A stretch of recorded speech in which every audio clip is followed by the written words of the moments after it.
And so the question is regarding measuring employees based on data and metrics. We're wanting to measure utilization on our implementation team to help determine when we need to grow the team and how well they're performing. So based on your experience, I'd like to hear how you were able to gather the data and the data points that you might have used to evaluate utilization from the implementation team, or even speak to how you might establish these indicators for a team that you're trying to measure their performance on. Yeah, I can talk to that, Chandler. So, for us, again, back to our early point is someone has to own this, right? So we have a person that's assigned to just driving the utilization data. We, in particular, use Financial Force. It's an accounting tool, but it has really robust capabilities in terms of forecasting. And so what we did is we went through and configured it, so that we can provide forecasts in there. It's tied into Salesforce. So the benefit of that tool for us is that we can easily pull in the opportunities from sales and translate them into the demand in terms of hours on the implementation team. And that is the demand portion of the equation. So we try to model it out for the next 12 months in our business. And then on the flip side, for the supply of hours in our implementation team, we go through and we calculate, okay, what's our target utilization rate, taking out PTO and, other internal projects. We come up with that target. And again, that can vary from company to company depending on your situation, but we come up with that target.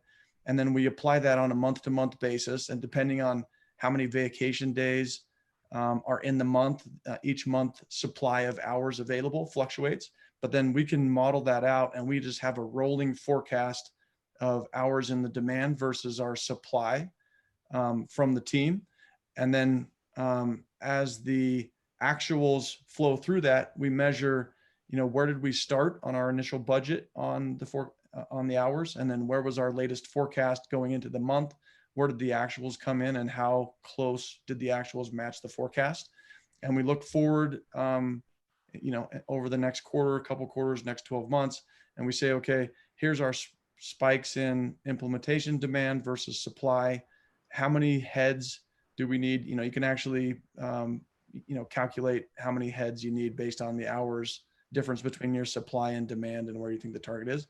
And then we stay in sync with the services team and with finance and, stress test some of the assumptions and get the finance department comfortable that, this is an objective way to look at how many heads we need. And then we base our hiring plan off of that. But it's really important, I think, to have that rolling perspective because, otherwise you can have a spike in work next month that doesn't continue, and you could hire heads that end up sitting around with a bunch of free time after that. So looking at the picture near term, long term is key, and happy to share with anybody whoever asked that question, the way that we're presenting that on a regular basis. Great. And are you taking advantage of the Financial Force's professional services automation to track projects and time tracking specifically? Time tracking for sure. We haven't used it on the project management side. We would like to. The way our projects are run, we've been struggling a little bit to match up our needs with how Financial Force is set up on project management. So we haven't got there on that piece yet. It's actually one of the things we're hoping to refine over the next, few quarters. But the forecasting piece has been really beneficial.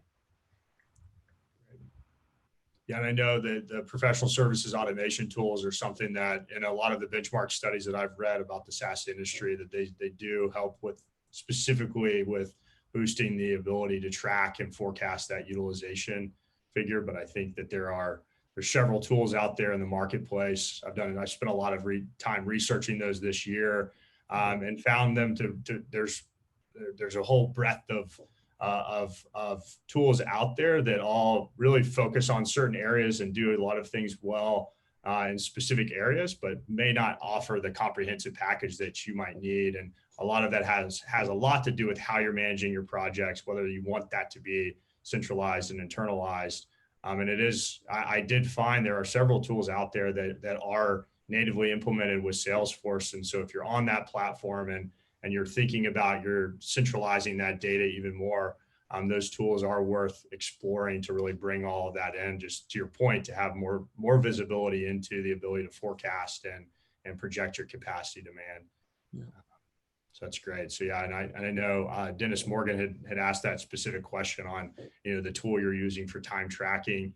I know at OpFocus for our consulting team, we had built out our own solution native on Salesforce, and we called it Thrive. We're now in the process of finding a new solution. We found a solution out there called Cloud Coach, which has been useful. There's another one called Crow. I believe they've rebranded as Client. And then, Kory mentions a financial force. So I know I'd be happy for anyone interested in the PSA front. I've spent a lot of my time specifically during COVID to do a lot of that research. So I'm happy. I've actually spoken to a couple of our clients recently who are looking to implement a PSA solution, and I can at least get you pointed in the right direction on that.